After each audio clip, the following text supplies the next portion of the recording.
मेरे अजीज दोस्तों, उत्तमांश आईएएस में आपका मैं एके महेश्वरी बहुत बहुत स्वागत करता हूं। दोस्तों, मेरा लेक्चर द्वितीय विश्व युद्ध की गाथा चल रही है और मैं आज आपको द्वितीय विश्व युद्ध का पार्ट 2 मेंशन करूंगा।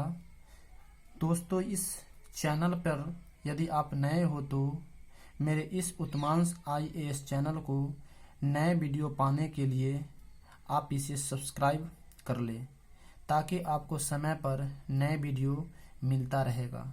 दोस्तों, मैं आपको बता दूं कि यहाँ पर जो यह पार्ट 1 है, इस पार्ट 1 को मैं यूट्यूब वीडियो पर ऑलरेडी मैं डाल चुका हूँ। दोस्तों, मैं यहाँ पर यह सिर्फ आपको बताने के लिए लेकर आया हूँ, लेकिन आज मैं आपको पार्ट 2 के बारे में द्वितीय विश्व युद्ध की कहानी बताऊंगा। तो दोस्तों, आप इसे इत्मीनान से अंतिम क्षण तक देखिए, आपको बहुत मज़ा आएगा। यह द्वितीय विश्व युद्ध का पार्ट 2 है। इम्पोर्टेंट पॉइंट, मैं आपको उसमें 10 टॉपिक को मेंशन किया था। उस 10 टॉपिक में से मैं आज 9th नंबर टॉपिक को मेंशन करने जा रहा हूँ। दोस्तों, मैं इसे आपको सीरियल बाय सीरियल नहीं बताने जा रहा हूँ, क्योंकि आपको कहानी समझ में आनी चाहिए।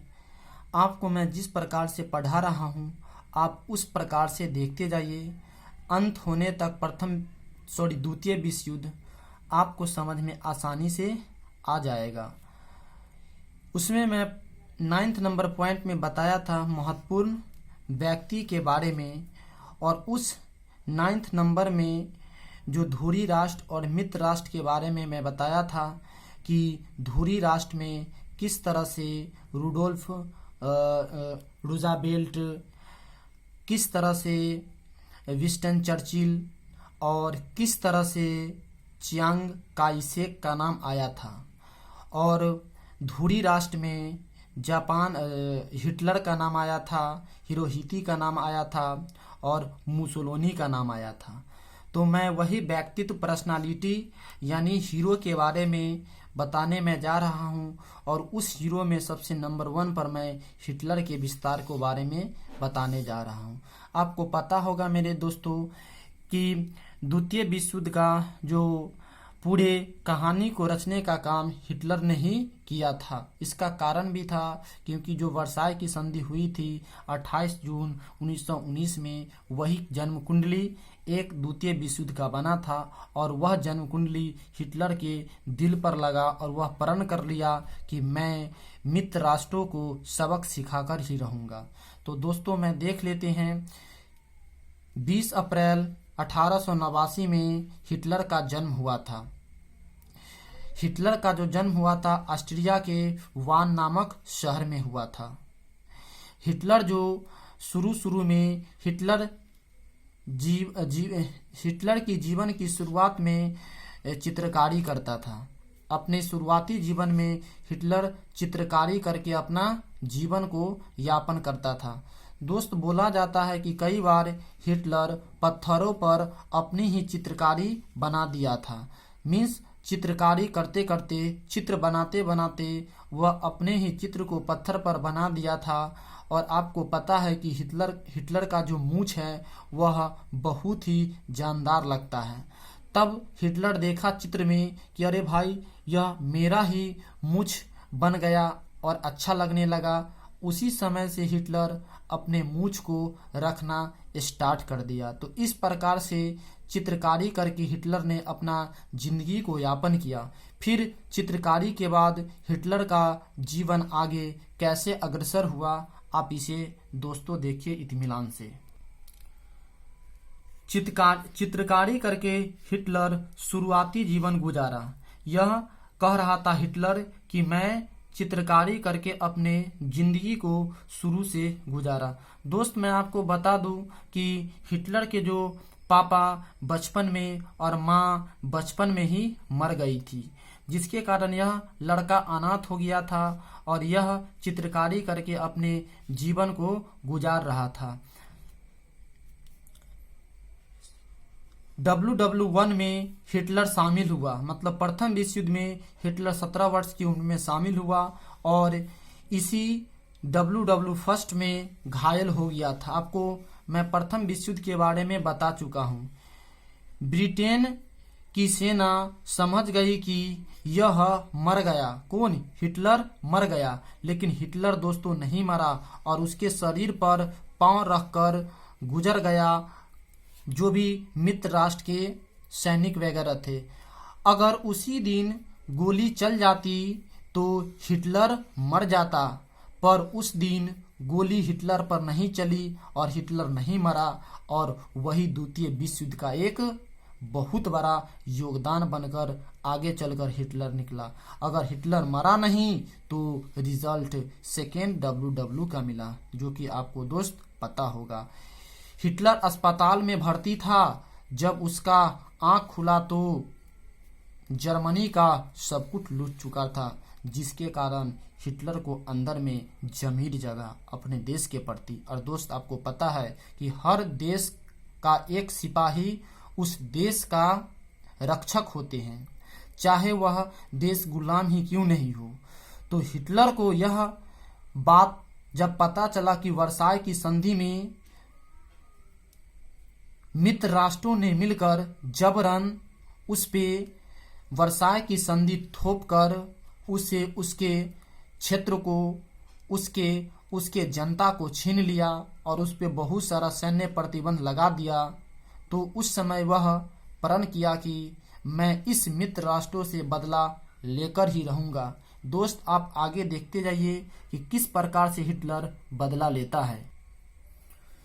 1918 में हिटलर नाजीवाद की स्थापना किया। दोस्तों आपको पता है कि जर्मनी में नाजीवाद के संस्थापक हिटलर को बोला जाता है और यह नाजीवाद के संस्थापक हिटलर नाजीवाद की स्थापना 1918 ईस्वी में किया था और नाजीवाद के प्रतीक चिन्ह स्वास्तिक था। ये दोस्त आपको पता होनी चाहिए। स्थापना की और उसी समय से देश में चलने लगे कि हमारे देश के साथ बर्बरता हुआ है। मिस हिटलर ने अपने पर जन जन को दिमाग में यह बात एडजस्ट कर दिया कि मेरे देश के साथ बहुत ही अन्याय हुआ है, मैं उस अन्याय को बदला लेकर ही रहूंगा। हिटलर नाजीवाद पार्टी में स्वास्तिक चिन्ह, जो यहाँ पर दोस्त आपको बताया गया है, लाया। और दोस्तों मैं आपको एक बार बता दूं कि नाजी पार्टी ने या नाजियों ने यहूदियों को, बहुत सारा यहूदियों को मारकर उसके मौत के घाट उतार दिया था। आपको दोस्त मैं आगे चलकर इसके बारे में मेंशन करूंगा। नाजीवाद के एक मेंबर था हैडल रोमल ने ही कहा था कि हमारे हार के कारण है यहूदी। दोस्तों मैं आपको बता दूं कि हैडल रोमल जो थे वह हिटलर को उस्काया कि जो हमारे देश था उस देश को हराने में अगर सबसे ज़्यादा भूमिका रोल प्ले किया तो यहूदियों ने किया था। तब जाके आपको आगे पता होगा दोस्त कि द्वितीय विश्व युद्ध जब हुआ उसके बाद यहूदियों को हिटलर ने, बहुत सारा यहूदियों को मौत के घाट उतार दिया। और बोला जाता है कि यहूदियों को हिटलर ने एक कमरा में, बहुत सारा बड़ा कमरा में बंद करके उसमें पॉइजनिंग गैस डाल दिया करता था और वह मर जाया करता था।